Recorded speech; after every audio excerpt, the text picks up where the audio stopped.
before we jump into this, I want to thank Julie and Peter both for their willingness to put themselves out there. They're both currently elected officials. I know there's a lot of other elected officials in the room and some formers, and having been one, it's always nice to say thank you.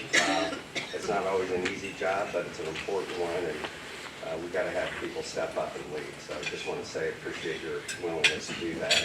I'm going to make a couple of quick introductions, both of them. I think people know Julie and Peter, but there's maybe some tidbits here that you don't know. And then we'll just dive right into some of the questions. I've worked with the BASCI team to kind of get a sense of what the membership's interested in. Probably going to start kind of at a high level and then drill down into some of those issues, and Eric including some of the housing issues. So first, Julie Thomas was elected to the Monroe County Council first in 2009 and served until 2013 when she was first elected as county commissioner. She has served as a member of the Monroe County Planning Commission since 2009. She's been a county resident for more than 30 years. Volunteered with a number of our local organizations like Planned Parenthood, Middle Way House, Indiana Quality, WFHB, and the Hoosier Hills Food Bank. She currently serves on the board of directors of County Residents Against Annexation and on the Lake Monroe Water Advisory Committee. She's a former chair of the Democrat Women's Caucus and was selected to the inaugural Human Women Forward statewide training group for community leaders. She completed her 5th degree. God, I feel underwhelmed here. I only have 3. A PhD in Russian history and gender studies at IU Bloomington. She teaches on a limited part-time basis and has 25 years of classroom experience. Indiana University, Bloomington, Franklin College, and Southern New Hampshire University. Also with us is Peter Iversen, who is running for this seat. He currently serves as District 1 representative at the Monroe County Council. Having been elected in 2018 and re-elected in 2022. He serves in a leadership position on the Justice Fiscal Advisory Committee, the Personnel Administration Committee, and the County Effort to Fight Climate Crisis and Substance Use Disorder Advisory Commission. Peter additionally serves as the council liaison to many of the county departments in civil government, including community and infrastructure and justice, and notably serves as a liaison to the health department. He also serves on community boards at Beacon and the St. Thomas Lutheran Church. He enjoys soccer, loves riding bikes with his wife Leah, and can be found biking to get ice cream with his 2 daughters that are 8 and 5. So, with those introductions, we'll just dive right in. At a high level, I guess we'd like to hear, what are your approaches to ensuring economically thriving in Monroe County? We'll start with Julie and all. Okay, thank you. First I do want to thank everyone for inviting us here today. It's a really good group of folks and movers and shakers throughout our county who help make our county thrive. We really appreciate you. Many of you are small business owners, and I understand that as the driver of our local economy. I would also like to say that I think I was invited here as a politician, but that's not a role I feel very comfortable in. I am comfortable as a public servant. I'm just here to answer your questions and to find out what the needs are here in the community. For me, the economy of Monroe County certainly has a lot to do with business development. So we have the Profile Parkway extension and the ABB Brownfield site development as indicators of future industrial commercial development in our community right near I-69. And enhanced CHIP is coming, and that's going to bring very high-paying jobs to our area, which is exciting as well. but working on ensuring that they had the abatement that they needed, the tax abatement they needed to thrive as they get established. But you know, everything we do with our economy, and again, I mentioned small businesses because I know how important they are. And so that means we have to have the infrastructure. That means we have to have a good quality of life so that people want to stay in this community. And that means protecting our environment, keeping our lake water safe and clean as our only drinking water source for our county. So we've joined the fight with the Forest Service, against the Forest Service, to prevent siltation and degradation of our quality of our drinking water. And so it involves public health. It involves a quality of life that reflects the highest and best for the people of this county. And if you don't have that, you can't be an economic engine in the area, but we are, and we're really proud of that, and we want to do more. Thank you. Peter, what's your approach to ensuring an economically thriving Monroe County? Thank you, Mayor Fernandez, and for all of you joining us today. This is a great time to be back at BASCI and to be here with so many friends in this room. You know, as I launched my campaign back in June, we started calling around to a lot of voters in this community, all the way from the west side of the community to the east side of the community. And what we're hearing is the economy, our local economy, is not working for everyone. What we're hearing is, particularly from our economic development professionals, is that there are companies that want to bring their well-paid jobs here, but they're asking three questions of our community. They're asking, where can our workforce live? And we don't have the workforce housing to show them. Secondly, they're asking to talk to our local business leaders so that they can get the pulse of our local economy.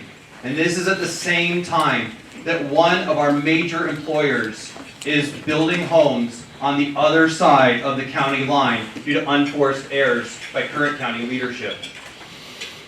We need to be doing more. And the reason why I'm running is because I am ready to roll up my sleeves and get to work for this community. We need more housing. This community is suffering from a housing shortage that is stymieing business, it's stymieing recruitment of employers, it's stymieing recruitment of our intellectual leaders at Indiana University and Ivy Tech, and our economy can be growing at a much more robust pace if we get to work, making sure that we can be doing more for the people that want to live here but can't. Mr. Spoonmore gave some data about some of those numbers. 7,000 homes are needed. One of the things that I've been doing is going around and talking to some of our business leaders. I've been in Bryan Hall. I've been out at Cook. And you know what they're saying? They're saying, Peter, we need people to fill our vacant positions, but people can't move here because there's nowhere for them to live. In conversations with folks at Bryan Hall, Indiana University, what they're saying is there's 300 to 400 folks who want to come here for teaching positions, to inspire tomorrow's leaders, the generation of students who are going to make our future brighter. But they can't come here because there's not enough housing for the faculty and indeed the leadership of this community. We need to be doing more, and that's why I'm running to represent you. I'm here today to ask for your vote this May for County Commissioner. You know, you both talked about the community, and really Monroe County has lots of communities and different entities. I mean, the largest being the City of Bloomington government, or the town of Ellisville government. I mean, I think it's fair to say that the perception is that our local government units don't play well together, and that there's a lot of conflict, whether it's annexation, whether it's convention center, the list. There's other items we could talk about. But I guess my question is, what's your do you share that perception? What's your vision for how Monroe County can and should be collaborating with Ellisville and Bloomington, and what approach would you take to turn that perception around? We'll start with Eric or Peter this time. Thank you. Eric wants to jump in. Again, we're talking with a lot of people, and they're asking this exact same question. Why can't the adults in the room sit down and talk with each other? Why has there not been an expansion of the convention center? Why don't we have a new jail? We just heard this week that the elevator in the jail is not working. That means that our inmates cannot be securely transferred down to the courts because the building is in such disrepair. Why can't we get basic things done in this community? And the answer is because people can't talk to one another. I represent a fresh approach. I represent a way forward because you look at my record, you look at the way that I have led committees here in our community, and it has been community focused and collaboration based. When we reach into the community to ask for advice, it's not so that our star can shine, it's so that we can get things done. This community, we owe it to you to be able to get these things done. And it is embarrassing and shameful that we have not been able to get these things accomplished. The county commission position has statutory duties that enable it to be able to work across jurisdictions on key projects that you all care about. What I'm asking for you today is that when you go to the polls this May, consider the choice that you have in this election. You can stick with stagnation, or you can vote for our future. Thank you. I think this is a great question because one of the things that happens is when things go well, the media is not interested in covering it, and that's understandable. There's nothing exciting to see here. But there are always ongoing relationships between the county and, for example, the city. So I could list a number of things that go well and continue to go well. We have a agreement regarding the building department. We have an agreement regarding animal shelter. We have ongoing agreements between our Public Works Department and the Bloomington City Streets Department to be more efficient for taxpayers. So there's a lot that goes right. And clearly when things don't go well, you have to sit down and talk. And I will say the previous administration made that very difficult. And so we held our ground on some key items, and we're getting things done. The convention center has one more document, a memorandum of understanding, that is left, and I don't see any opposition to completing that. So the Capital Improvement Board is already meeting. So it's moving forward, folks. It's moving forward in a good way, and that's going to be a great project, and again, another economic driver in our community in so many ways, not just the building part of it, but the small businesses that rely on the convention center for their livelihood every day. Photographers and beauticians and caterers and you name it. But I would also say that what happened during COVID-19 is we forged new relationships and made relationships that existed even stronger. We had regular 3 times a week calls between Board of Commissioners, Public Health, IU, the City of Bloomington, Township trustees, and we got things done. We protected our community. We made sure that small businesses from our side of it got grants rather than loans to keep going. We used CARES money for that.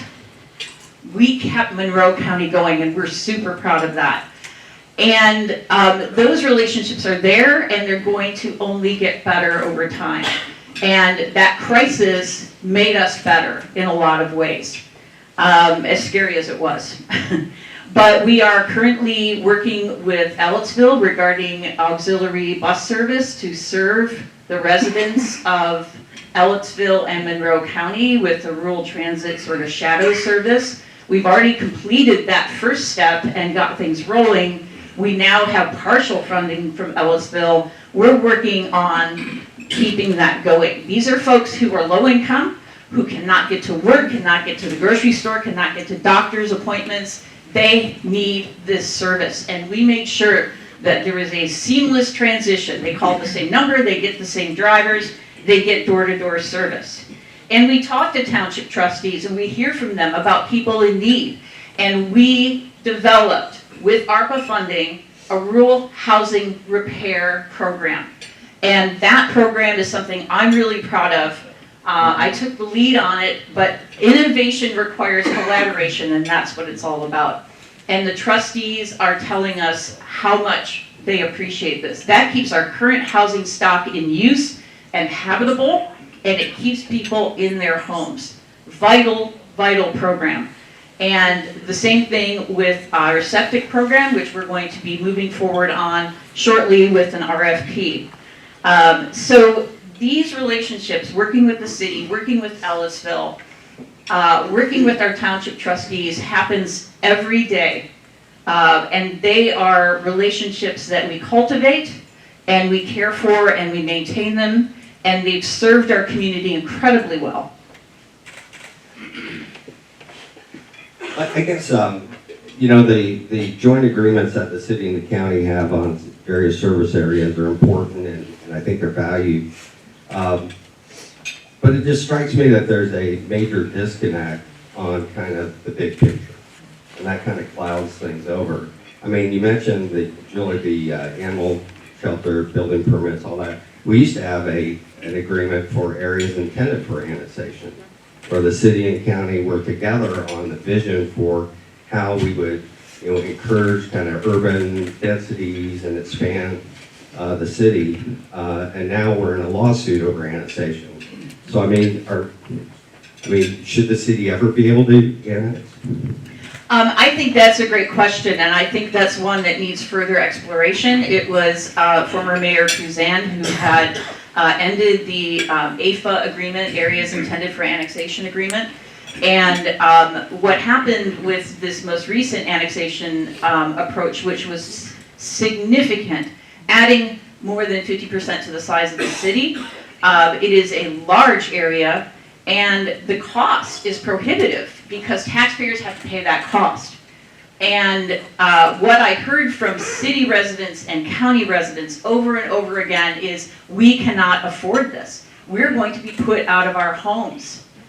And that's why I joined the County Residents Against Annexation effort. But most importantly, the first thing we did is we had our own fiscal study done. And we went out into the community to share the data that we had, because it didn't match the city's data on annexation.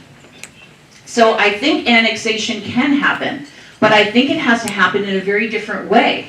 Go meet with the folks who, in the areas you wish to annex, talk to them. What do they need? What services are they missing? Are they able to pay for those services? Can we do this without putting people out of their homes? These are people who have lived on a fixed income, who have been in their homes for 40, 50 years. I'd hate to see that happen, but there are ways to do it, and this is not how it was done. So there are more positive, proactive ways to develop annexation. This is just not the right way to do it, and that's why I joined that fight. Are any of the areas, I should know this question, but are any of those areas that are in the current annexation plan outside what were in those original AFAs? Yes, there. Peter, do you have thought on? Absolutely. You know, this whole debate about annexation is really interesting. The people that are affected obviously have strong feelings about this, and I'm talking to them. We know that cities grow. It's a fact of life. We can stop that just as easily as we can stop the sun rising and setting. The way that we do it, though, matters. When we sit around and we blame each other, other politicians, for the way that it's going, it causes harm to the residents of our community. When we talk with the residents of these areas, it is vitally important that they are not surprised and that there is a plan in place to make this growth happen. One of the considerations that we need to make as a community looking forward into the next 10, 15 years is that if the consultants who are saying that we need 7,000 more housing units in the next 10 years are correct, we need to ask ourselves, where are those houses going, and how does that impact the growth of our cities and towns?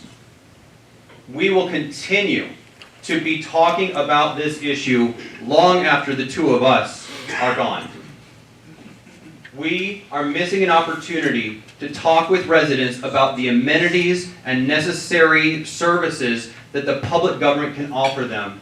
And in particular, we're missing an opportunity to have a community conversation about sewer. We're missing a community conversation to talk about the amenities that people need to grow our housing stock in this community. And so as we move forward, we do need to have these long-term plans in place to talk about these issues. And as I'm noting that many of the county council members are here, I want to recognize Marty Hawk and Trent Decker in the room. They have been leaders in getting together a long-term fiscal plan to identify the fiscal impact of the way that there is this growth happening and what that will mean for the county and the way that we provide services.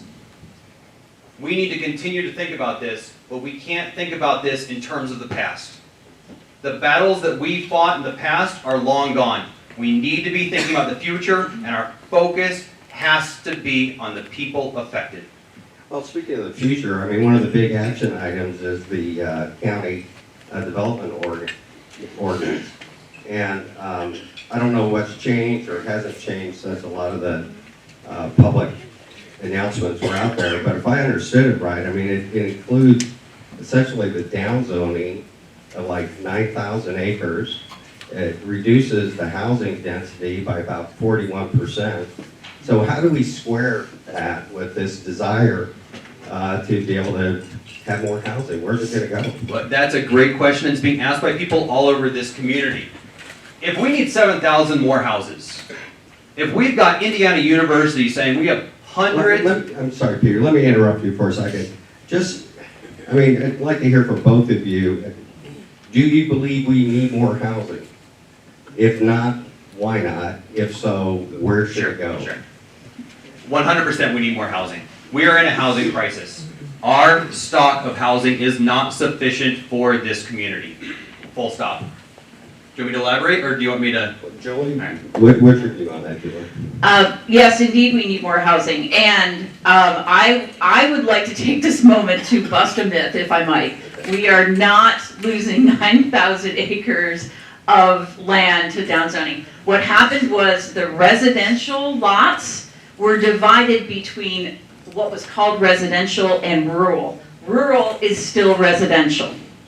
Those are all still residential lots. So this is a huge myth, and I really appreciate the opportunity to bust that myth. Yes, we need housing. We do need housing, and we have supported the Sarah Rogers development, the Howland Fields, the development at Westgate, which is apartment living. We've supported a diverse range of housing. We have environmental constraints in some parts of our county, floodways, karst features. We still don't even know enough about karst features. There's one person in the state of Indiana who's an expert.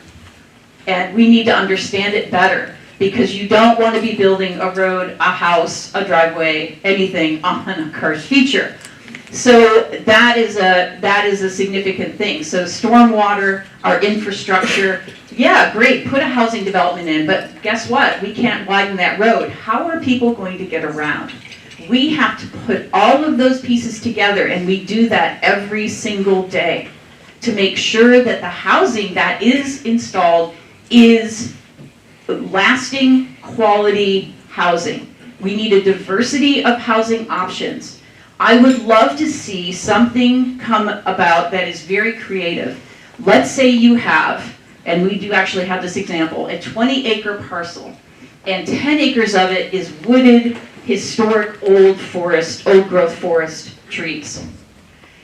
Can't we take the half of the lot that is a meadow or a field and put in some incredibly dense housing, tiny homes, small homes, put in a dense community, but keep that forested land. You may end up with even more housing than before, but think of the amenity, think of the beauty, think of having the birds and the wildlife and all of those things right there. It doesn't all have to look like tract subdivisions from the 1960s. I know we can do better than that, and we have done better than that. This community needs that quality housing. Here. Is really interesting. We've already talked a lot about this. But if you step outside your house or behind your screen and you actually talk to people, what they're saying is we need more housing. You know, our campaign has reached over 1,000 people already. Phone banking, door knocking. Neil Goswami's right here. He's the field coordinator. He's doing a great job. But, you know, the number one issue that people say is we need more housing. Again, I'm going to keep saying this. When you go out to Cook and you talk to the leadership of Cook, they say, we need more housing. When you go to Bryan House and you talk to the leadership of Indiana University, they say, we need more housing. When you go to a plan commission meeting, what you hear is, we're cutting housing. It doesn't make sense, folks. It just doesn't make sense. And I'll add one more thing to this. There's a lot of experience and expertise in this room.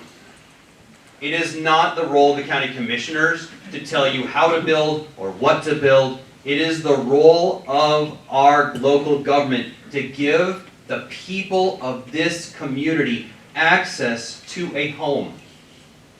Our job is to make sure that the people who are living here or that want to live here are able to sit down at a dining room table and share a meal together.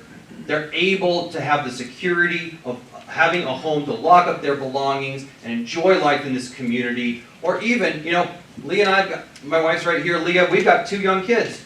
You should have the right to fight and bicker in your own home, right? We are hearing from the community. We need more housing. Right now, I know many of you have been with me to see what's happening with the CDO process. It's not working, folks. It's just not working. And for the builders in this room, you know what a slog it is to have to wait to get the rezone, to have to wait to get those permits. And what does that do to the cost of housing? Pops it right up. We cannot afford to have housing in this community that just gets more and more expensive, that prices more and more of your neighbors and your friends out of this community. So, I think right now, when you look at monroecdo.com, you can go to it right now, you can look at the maps, you can read the articles that have been written in the Herald Times. Boris Ladwig wrote a great article about this. We've got our Bloomington Economic Development Corporations writing great articles. We've got a lot of knowledge out there, and it's all pointing in one direction, that the CDO is going in the wrong direction. We need more Follow up housing. on one item though, because when Julie said that it's a myth that there's downzoning, but you know, there's a lot of areas that are changing to rural residential. So yes, it's residential, but these are like prohibitive in terms of density. So how do you really demystify or break the myth that there's not a lot of downzoning when it looks like a lot of areas that used to allow, you know, 3.5 units an acre are now, you know, 1.5 or something. Yeah, and it actually, those, for the most part, that never changed. That density didn't change. They just got put under a category name. And so the 1 acre is 1 acre. The 2.5 ag is still 2.5 ag, and the 5 acre forest, which is. I'm sorry to interrupt, but maybe that's true in some areas, but there are instances where that's just not true. I mean, I've had clients whose property is getting downzoned and moved to, you know, rural residential, and it's, you know, in what used to be an A5. Right, and a lot of these areas, some of that has to do with the environment. We have to protect our environment. No one's going to want to live here if there's flooding and if you can't control the floodway. The floodways are the floodways, and that new map came out and it changed a number of areas, especially right near the city of Bloomington, which is ironic. but it did, and that, especially Clear Creek. We have a number of properties in Clear Creek that are already existing, historic properties that are now in a flood zone. But I think we have densities down to 0.14, one home per 1.14 acres. And I think there are areas that are appropriate for all kinds of density. There are areas that are not. And we have to be mindful of the environment. And stormwater is an expensive proposition. One of the things that's important to note too is that what we get is, first I do want to thank Bobby LaRue, who's our building department manager, he's ducking. He has reorganized that department in a huge way, and one of the things we did to make all of your lives easier and residents' life easier is created that online permitting ticket system, so you can follow the progress of your permit. We move quickly. The Board of Commissioners meets virtually every week. And we also need to make sure that we have time through that Plan Commission process to hear from neighbors, because they matter too. Their property could be impacted by a dense development. Their business could be impacted by a dense development. What we know is a developer will come in and say, hey, we want to do what we call workforce housing at $250,000 per unit. We approve it, and the price comes in significantly higher. Well, land is expensive. You have to put in roads, you have to put in infrastructure. When all of that tallies up, and it is their livelihood, so they are going to make a profit, of course, the houses come in higher. So there are things that cannot be controlled, but providing for the opportunities for housing is important. We used ARPA money to help finish Osage Place, the Habitat for Humanity project. We are going to be announcing in the next couple of weeks another project that involves lower priced housing and a habitat project. So look for that in the next few weeks. This is all work that's been being done every day by your Monroe County government. Peter, you wanted to jump in? Yeah, I want to make 2 points, John. Number one, I want to talk about missed opportunities. In 2019, we had 3 beautiful opportunities to build housing in this community. And I think you all know what happened. The commissioners voted all 3 of those opportunities down. Missed opportunity.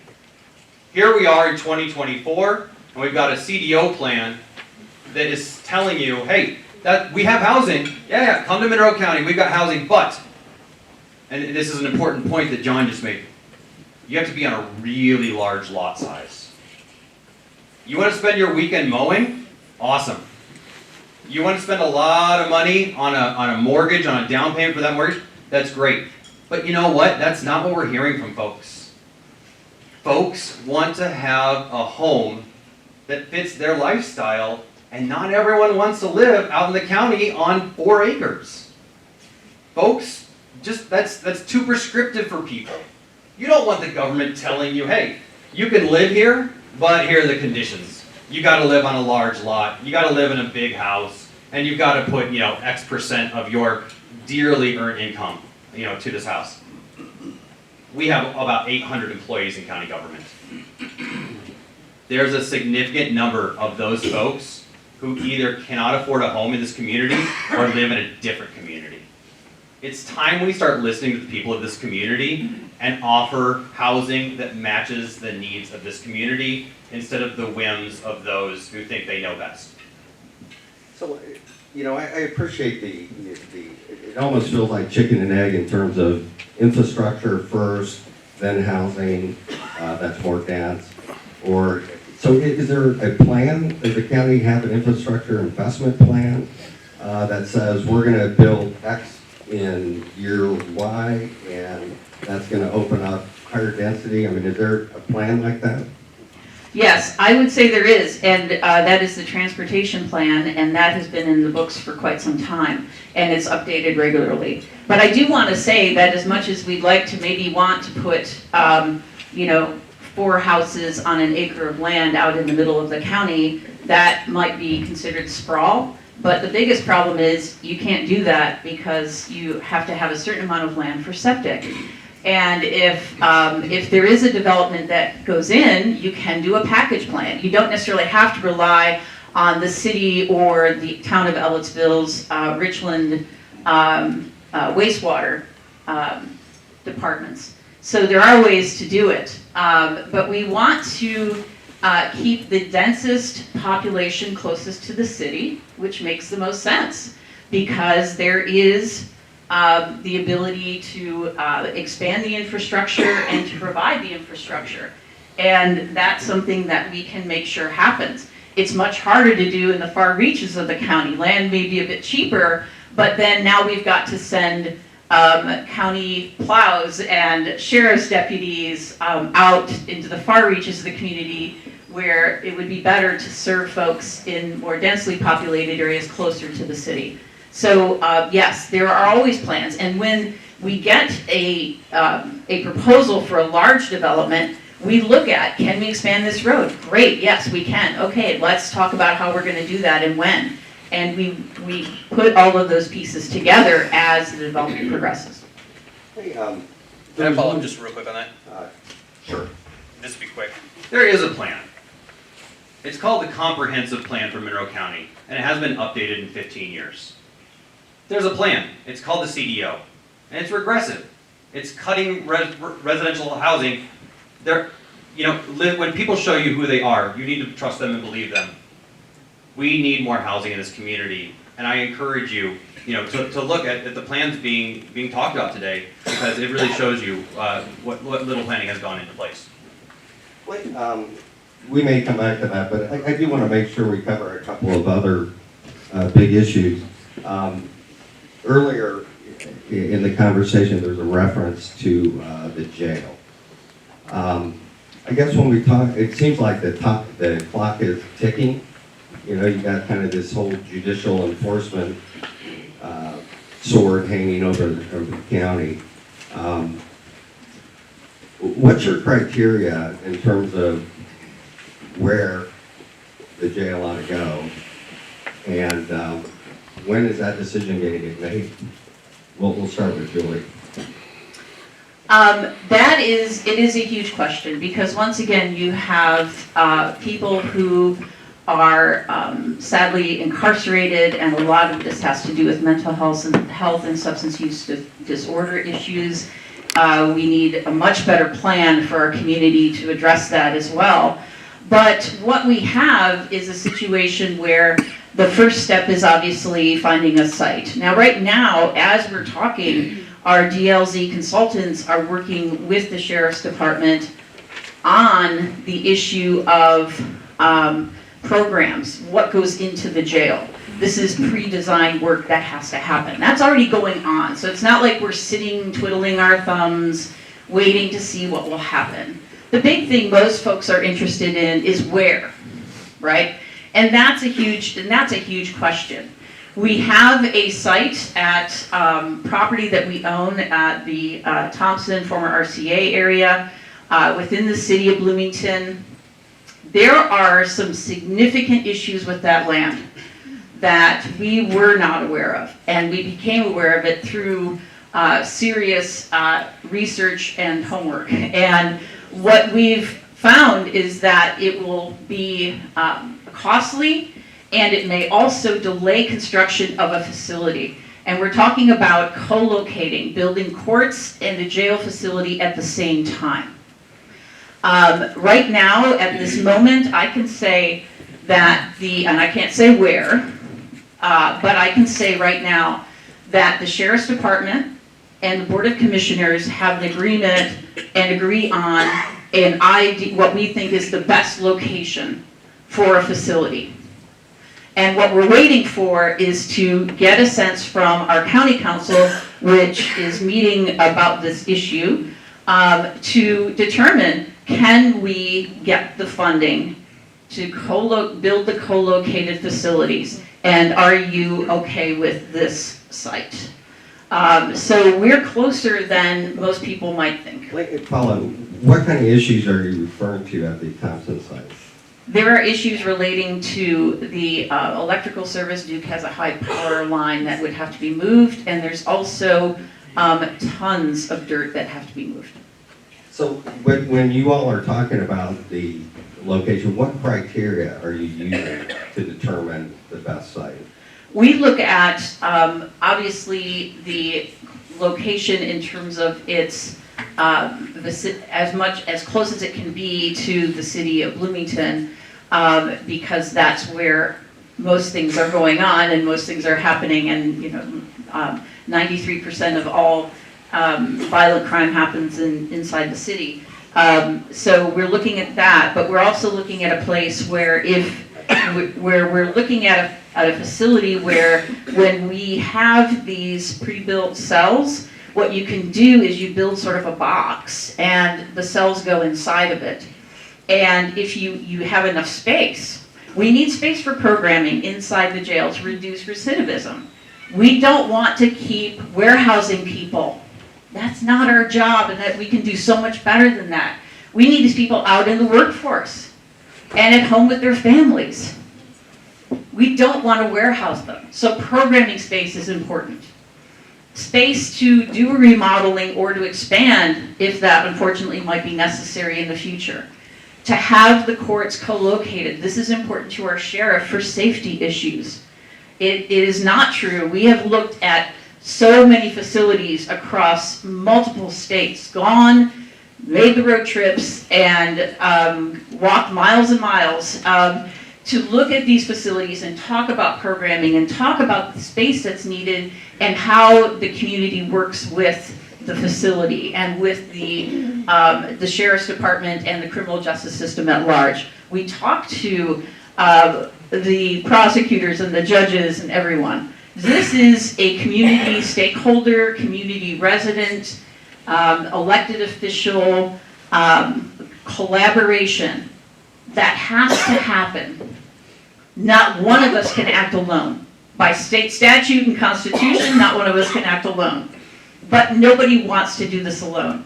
We have to continue to be collaborative and to move forward in the best possible way, as quickly as possible, but in a way that is not rushing it either, right? So you want to be expedient, but you also want to be efficient and effective. Peter? Let me answer the question. The key criteria that we've heard from the community for placing a new jail is two very simple things. It needs to be close to community services, because when the judges release someone from jail and they're let out into the alley in their underwear, they need a place to go. Number two, the future facility needs to be close to public transportation.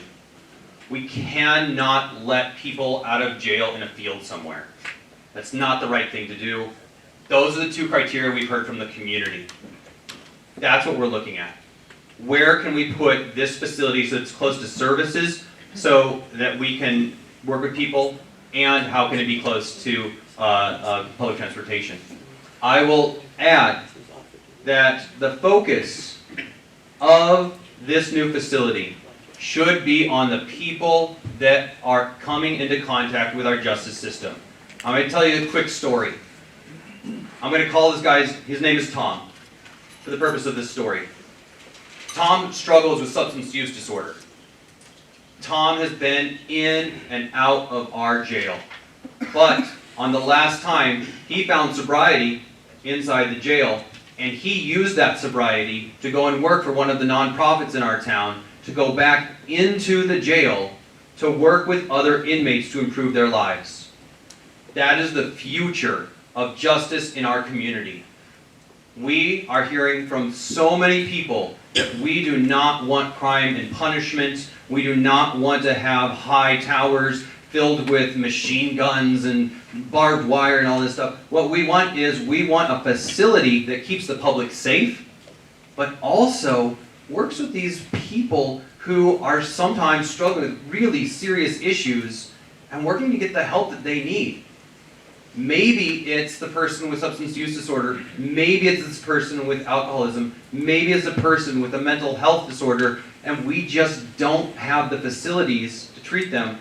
In the future, we will be working with our state partners. Representative Stewart in the state is doing great work on this. Representative Pierce is doing great work on this, where we will have inpatient units to have people go. Right now, the status quo is not working. County jails are not a mental health facility. We can do better, and we are moving toward that to do better. Julie, you wanted to follow up, I think. Yeah, I just wanted to mention that once Townsend became a site that most of us were focused on, and we were doing our geotechnical surveys of the land, and you all know that that's pretty, that can be pretty detailed, comes in multiple phases. We called and asked to have 2 different meetings with area residents about the facility. And we had a huge turnout at both events. And that's the importance of doing this job right. You know, we have to pay attention to what residents want as well. And some of their fears may have been unfounded, but they offered us a lot of insight into what we need to be thinking about when we locate a jail facility. And it was really an incredibly helpful part of the experience. I guess one criteria I didn't hear was cost of land. I mean, every time I hear these conversations about things need to be close to services, you know, it just smells like, oh, we're just going to do another downtown project. I mean, that's the most expensive real estate in the county. Yeah.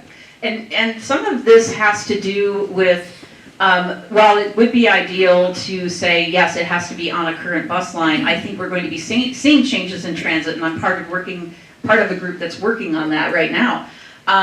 But, you know, as a matter of fact, I think we have to build into the cost of having a facility like this, getting people home or to a service. I don't think you can rely on a bus, and I don't think you should.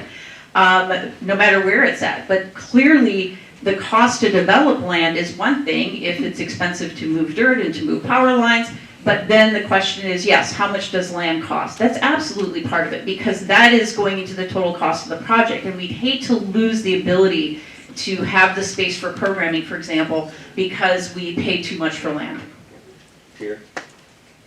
Again, we've got a lot of folks from the fiscal body of local government in this room, and we're very attuned to this issue. You know, we work with the other units in this community to be able to be ready to bond for a facility or a series of facilities when that time comes. But right now, folks, we don't have the square footage yet. We don't have an architectural design yet. So I think the question is correct. Yes, what is the underlying land? But in terms of the dollar amount, we are still not to the point yet where we can really come up with an accurate estimate for the cost of this facility. And one of the things that I'll point out is when we talk with folks in the community, this is another sore point that we're hearing about, is why is it taking so long to do the basic government work that needs to be happening? And what I will share with you now is that we're really excited about some of the community listening sessions that we have been having, and it's really time to roll up our sleeves and get this done, because what we're hearing from the sheriff and we're hearing from the people working inside the jail is that it's getting worse. So we need to roll up our sleeves, get this done, and that's why I'm running. Go back to zoning and housing just a little bit more. I mean, there's this legislation that's, I think it may have passed one house and it's still active, House Bill 1108, that changes the building slope restrictions to 25%. It would apply statewide. I think there's a proposed exemption for land that's in the Lake Monroe watershed. Monroe County is one of the few counties in the state that has a 15% slope requirement. I mean, do you support the changes that are proposed in House Bill 1108? Starting with me next time? Yeah, it's your turn. All right. The House bill passed through the House pretty easily. It's in the Senate, that's first reading, it's in committee, the Committee on Natural Resources in the Senate. Governor Holcomb seems ready to sign this. I think the question on slope is an interesting one for our community, but it's a little bit of inside baseball for most people. This is not a complicated issue. The debate that's been raging around this is trying to muddy the waters, and it's trying to set up a binary question for all of you to answer. Are you either wanting more housing in this community, or do you either want to protect the environment? That's a false choice, folks. We can do both. We can have the smart people in this room be able to do the work to build the houses that our public is asking for, and at the same time, not pollute our streams and rivers. I have faith in you. I think you can do that. I also know that Monroe County has some really intelligent people who have been doing the work of this environmental protection around stormwater, around the planning of the different zoning and the permits. And you know what? We can do this. The whole debate and using staff time to try and come up with phantom amendments is a waste of time, and it's focused on the wrong thing. We should be focused on the people affected. And when you go out and you talk to the people, they're saying, I want more housing, and you know what? I want to know that when I drink that water, it's not going to hurt me. Or I want to know that I can still fish in the streams and rivers here. I think we can do both. Don't fall for the false dichotomy. Julie? I agree that it's possible to build more housing and to do so in a way that protects the environment. But this bill is not going to help anyone here in Monroe County. And the Legislative Services Association with the state legislature has warned that if this bill passes, it will increase costs to local taxpayers, some who already have stormwater departments and others who may now need them because of this. Most of the land in Monroe County, most of the parcels that are vacant or can be subdivided have buildable area at 15% slope or less. And there are some higher slope rates actually out near Lake Monroe that are permitted. Now look at two things. You're talking about an area of the county that probably doesn't have sewer. The state health code says that you cannot put septic on anything greater than a 15% slope. IDEM says in their own manual, the Indiana Department of Environmental Management, you cannot build and should not build on anything greater than 15% slope. So while most of the state agencies recognize this, legislators have not. Now, we have a Board of Zoning Appeals, which is a quasi-judicial group. City has one, we have one. And if you have land and you say, look, I really want to build over here, and look, the slope is 19%, I want to do a walkout basement, they will hear your variance, and the vast majority of them have actually passed. So it is a matter of making sure that we're protecting the houses, the businesses downstream to ensure that our infrastructure doesn't have to be rebuilt every couple of years because of stormwater. This is about finding the right place to do it. And in some places, yes, you can build on a greater slope. That's fine. But we have soils in this county that are not conducive to building on slopes. It is more expensive. It doesn't make housing more affordable. You can do it, but it makes it more expensive to build. If you have a part of the land that is buildable at 15% or under, it will cost you less to build there than to build on the greater slope. But if you want to, ask for a variance, because our Board of Zoning Appeals is doing the right thing. They're hearing each case individually and looking at the circumstances, and that's what it has to be in this county. Talk to the Soil and Water Conservation District. They will tell you, our soils are not like other soils, especially in the northern part of the state. The northern part of the state can build on 25% slope because they don't even have it. So So why not, right? So this is an important issue, and I think it raises some good points. If there is a project where somebody says, hey, I can build a more affordable home or a set of homes, and the slope is, 18%, let's look at it. Let's see. But you can't make a blanket statement and assume that the environment is not going to be damaged, the infrastructure is not going to be damaged, and neighbors aren't going to be impacted.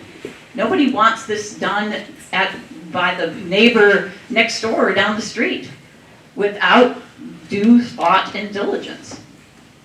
Well, we only have a few minutes left, so maybe we just give you both an opportunity to kind of make your final pitch in terms of why the folks in this room should support your campaign. We'll start with Peter and then give Julie the last word. Great, thanks, John. Thanks, y'all, for being here. We're up here talking a lot. The issues in this race have been not been focused on, and it's really been a problem. But today, that changes. The very fact that you are in this room and that there are people sitting next to you shows that this race and the issues that we represent are critical. We know that the inaction of the past will rear its head again if we stick with stagnation. Don't let that happen. Your vote this May will chart the course of our community for decades to come. Let me say that again. Your vote this May will chart the future of this community for decades to come. And the choice is really clear. You can stick with inaction and missed opportunities, or you can vote for the future of this community. I think the choice is really clear. We can build enough houses for all of Monroe County. The way that we do that is we do it together. Together, we can build enough houses for this community for generations to raise their families in. Together, we can create a local climate where employers want to move their jobs here so that generations of folks can improve their incomes and live the lifestyles they want. Together, we can build a corridor that stretches all the way from Crane to Cook, filled with innovation and technology that will benefit not just our state, but indeed the nation and the world. Together, we can work together to do whatever we come up with, but we have to do it together. That's why I'm asking you this May to come and vote. Vote for the future of our community. Because once we are successful in voting for the future of the community, I'm ready to stand with you, to roll up my sleeves and get to work to do the noble job of making sure that there is housing for all of Monroe County. Thank you. Again, I'd like to thank everyone for being here today. I think these were some really good questions, and I think it highlights some of the things that we hear from folks around the community most often, what constituents tell us they're most interested in and concerned about. And we do hear those ideas and those questions, and we do collaborate across the community to make things happen. One of the things that's interesting about being in this office is I often use we. And I am running, but again, I'm here, I feel like today, more as a public servant than anything else. But the we reflects innovation, and the innovation and change that we have brought into Monroe County. We have been tested by COVID. We found answers. We got us through. We worked together to do it. Nothing ever happens because of one person, ever. And anyone who ever says, I have all the answers, trust me, I know that, that's always going to be an issue. But we are a we. This is an entire community that together has to make decisions about the future of our criminal justice system. We have to make decisions about where housing is appropriate and how do we protect our environment, the environment. Because nobody's going to want to live here if we don't have clean water to drink. We have to do better every day, and I believe we do. And that's always been my goal. Now, I hope you've heard a bit more from me today, maybe to share some of my experiences, my knowledge. I do my homework. I work well with my colleagues across county government, elected officials, staff, across the community, Ellettsville, City of Bloomington, Stonksville, the townships. They matter too. We can always do better, and I always endeavor to do better. But innovation takes a we, and that's where you all come in. I cannot tell you how much I appreciate being able to be here today to answer questions and hopefully break some myths and address some key points. But one of the things that's important is to be sure to be engaged in this political process across the board, always. And please vote in May. I asked for your vote, but I just would like you to be an informed voter and to be sure to be active. My website, my campaign website will be dropping soon, so Julie Thomas, it's thomas4monroecounty.org. So look for that, and I'm always here to help answer any questions. My personal cell number is on the county webpage. Use it. Others do. We have great conversations. We also host office hours 6 times a month. Come and talk to us. Ask questions. Complain. Share your innovative idea. We're ready to move forward. Thank you. Well, I think on behalf of everyone here, I want to thank you both for taking the time and being open to coming and sharing your ideas before this group, and we thank you for that. So with that, thank you.